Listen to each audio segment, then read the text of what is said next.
कि जो जरूरतमंद व्यक्ति है उसको कभी सरकार मकान बना के देगी। और आज की खबर, जो यहाँ पे माफिया राज किया करते थे, लोगों को प्रताड़ित किया करते थे, लोगों का जनता का शोषण किया करते थे, उनकी जमीन पर भी सरकार ने तय किया है गरीबों को मकान बना के देगी।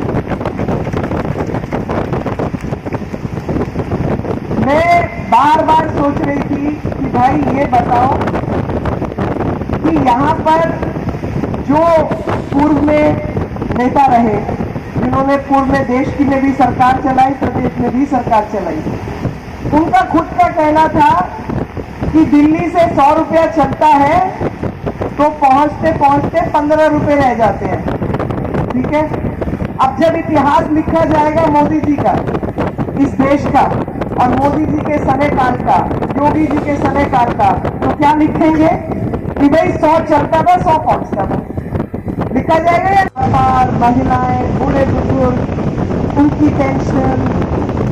जितने हमारे दिव्यांग भाई बहन हैं उनके लिए काम, नल से जल पहुंचाने की बात हो, चाहे महिला सुरक्षा से लेकर तमाम ऐसे विषयों की बात हो जो महिलाओं की समस्याओं से जुड़े हैं, चाहे पानी है, चाहे बिजली है, चाहे ईंधन है, खाना पकाने की ज़रूरतें हैं, या आए दिन घर में झगड़ा होने के बाद जब पति कह रहे कि आप घर से निकलो और अपने पिता के घर जाके रहो, तो जो प्रधानमंत्री आवास योजना के मकान हैं, एकदम से उन्होंने समाज का समीकरण बदला, क्योंकि वो मकान की जो मालकिन है वो पत्नी है, वो उस परिवार की महिला है। तो समाज में चाहे लोन की बात हो, सेल्फ हेल्प ग्रुप्स की बात हो, लगा खाते, आधार और मोबाइल फोन, इन सबको जोड़ते हुए जो काम हुआ है देश में, वो एक ट्रांसपेरेंट, पारदर्शी सत्ता और जिसकी जो ज़रूरत है उसको पहुंचाने का काम किया। और जो जनता से जुड़े हुए जो सीधा पैसा होता था, जो जनता के हाथ में जाना होता था, ऐसी पूर्व की सरकारों ने भी माना कि 100 रुपया चलता है तो 15 रुपया उस व्यक्ति के हाथ में पहुंचता है। लेकिन हम प्रधानमंत्री मोदी जी के प्रधानमंत्री बनने के बाद कह सकते हैं कि 100 चलता है तो 100 ही हाथ में पहुंचता है। तो यानी 100% भ्रष्टाचार का उन्मूलन उन स्थानों पर हम कर पाएंगे। मैं नहीं कहती कि सब समस्याएं ठीक हो गई हैं, सब कोई आगे काम की आवश्यकता नहीं है, लेकिन जिस रफ्तार से काम हुआ है, जिस तेजी के साथ काम हुआ है, वो अपने आप में देखने लायक है कि एक तरफ दुनिया बात करती है कि भारत एक रोशन हुआ, एक ब्राइट स्पॉट है, और कुछ ऐसे लोग हैं जो भारत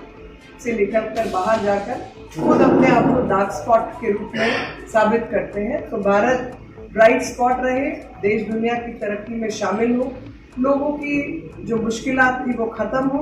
इसी कामना के साथ हम सब लोग भारत की सेवा में जागरूक रहें और साथ मिलकर कार्य करें, और यही आज का उपलक्ष्य था। ये सबको जो है एक कहना चाहती हूँ कि ये जो विषय है, इनमें मैंने लिखित जो प्रतिलिपि है वो ली है लोगों से, एक रिप्रेजेंटेशन के माध्यम से,